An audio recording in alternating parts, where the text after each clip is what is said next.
ಕಾಶ್ಮೀರದಲ್ಲಿ ಉಗ್ರರ ದಾಳಿ ನಡೆದಿದೆ. ನಾನು ಈ ಉಗ್ರರ ದಾಳಿಯನ್ನು ಭಾಳ ತೀವ್ರವಾಗಿ ಖಂಡಿಸ್ತೇನೆ.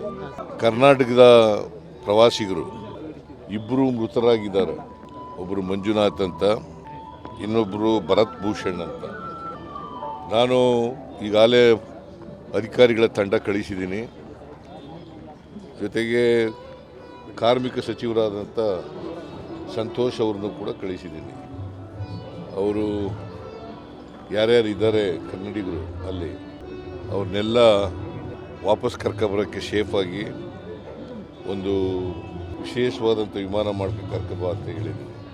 ಆಮೇಲೆ ಈ ಸತ್ತ ಡೆಡ್ ಬಾಡಿಗಳಿದ್ದಾವಲ್ಲ, ಇವರು ಯಾರು ಅವರನ್ನು ವಿಶೇಷ ಫ್ಲೈಟ್ ಮಾಡ್ಕೊಂಡು ಕರ್ಕೊಬರ್ಬೇಕು ಅಂತ ಕೂಡ ಹೇಳಿದ್ದೀನಿ. ಆದರೆ ಅವರೇ ಮಾಡಿಬಿಟ್ಟಿದ್ದಾರೆ, ಭಾರತ ಸರ್ಕಾರನೇ ಫ್ಲೈಟ್ ಮಾಡಿ ಅವನಿಗೆ ಎಲ್ಲೆಲ್ಲಿಗೆ ಹೋಗ್ಬೇಕು, ಯಾವ್ಯಾವ ರಾಜ್ಯದ್ದು ಅಂತ ಅಲ್ಲಿಗೆ ಕಳಿಸ್ತಕ್ಕಂಥ ಕೆಲಸ ಮಾಡ್ತಾಯಿದ್ದಾರೆ. ಒಂದು ವೇಳೆ ಮಾಡದೇ ನೀವು ಮಾಡಿ ಅಂತ ಹೇಳಿದ್ದೀನಿ. ಸೊ ಇದು ನನಗನ್ಸುತ್ತೆ ಈ ದಾಳಿ ಪ್ಲ್ಯಾಂಡ್ ಅವ್ರು ಯಾವುದೇ ಆಗಿರಲಿ, ಯಾರೇ ಇರಲಿ, ಇದನ್ನು ಖಂಡಿಸ್ತೇನೆ ನಾನು. ಉಗ್ರರ ದಾಳಿ ನಡೀಲಿಕ್ಕೆ ಆಗಬಾರ್ದು, ಉಗ್ರರ ದಾಳಿ ನಡೀಬಾರ್ದು.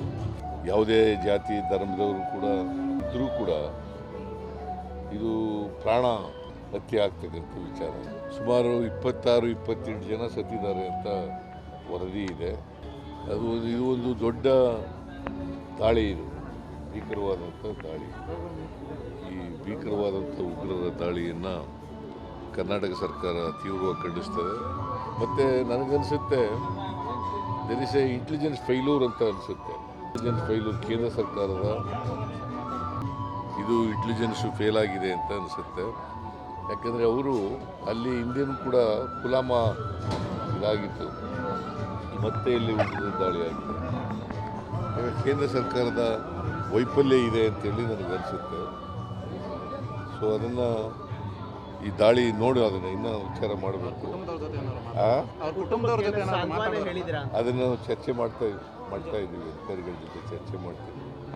ಏನು ಪರಿಹಾರ ಇಲ್ಲಿವತ್ತಿನವರೆಗೆ ನಾವು ಪರಿಹಾರ ಕೊಟ್ಟಿದ್ದೀವೋ ಇಲ್ವೋ ಅಂತ ಗೊತ್ತಿಲ್ಲ. ಬಟ್ ಸರ್ಕಾರ ಅದನ್ನು ಪಾಸಿಟಿವ್ ಆಗಿ ಯೋಚನೆ ಮಾಡ್ತೀವಿ. ನಾನು ಹೇಳಿದ್ನಲ್ಲ ಈಗ, it is A failure of the intelligence, ಕೇಂದ್ರ ಸರ್ಕಾರದ ವೈಫಲ್ಯ ಅಂತ ಹೇಳಿದ್ನಲ್ಲ ಈಗ. ಭದ್ರತೆಯಲ್ಲಿ ಯಾವುದೇ ರಾಜಿ ಇಲ್ಲ. ಯಾರೇ ಆಗಿರಲಿ ಅದಕ್ಕೆ ಅವರಿಗೆ ಭದ್ರತೆ ಕೊಡ್ತಕ್ಕಂಥ ಕೆಲಸವನ್ನು ಮಾಡಬೇಕು. ಉಗ್ರರನ್ನು ಮಟ್ಟ ಹಾಕ್ತಕ್ಕಂಥ ಕೆಲಸ ಮಾಡಬೇಕು. ಸರ್ ನಮಸ್ತೆ.